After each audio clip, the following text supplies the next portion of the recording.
Has the pandemic changed work forever? I hope so. And the fear I have is that it won't. So at the peak of the pandemic, I asked that question.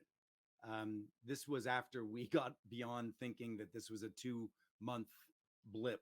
Remember when we thought it was a couple of weeks, and then we thought it Yes. was 2 months, You right? and I were talking, I think the first time it was 2, 3 months in, something Yeah, like that. yeah. But yeah, so after that, you asked this question. After that, I asked myself the question, boy, this is an inflection point in the world.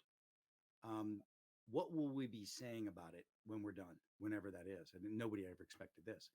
And my biggest fear was that we would crawl out of the rubble, having clung by our fingertips to the ledge and gotten through this garbage, crawl out of the rubble and go back to old ways of working. You and I, Kevin, have been advocating for decades now that there are needs of shifts in the world of work. Leadership needs to shift. Teams need to shift. My area of specialty, of course, is teams. And what I recognized was that this could be a reboot. Now, so I started a research institute study within our research institute. I started a study, raised $2 million from some amazing sponsors. I'd love to mention them, but they're just great names.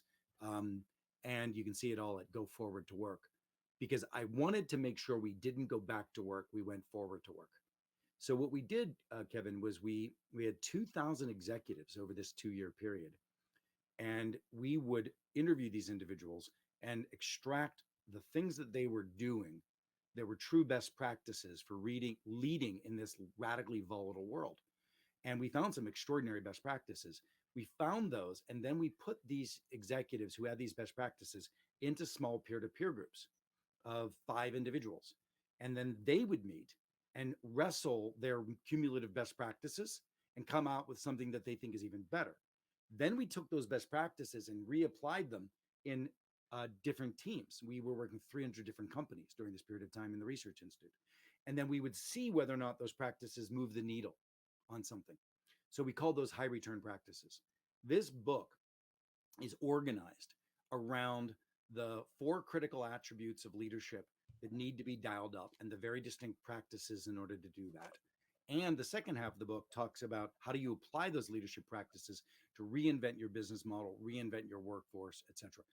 If a leader watching this wants to have a quick clip of why this research was important, you would just ask yourself, do you want to learn from 2,000 of your peers their cumulative best practices during this volatile time?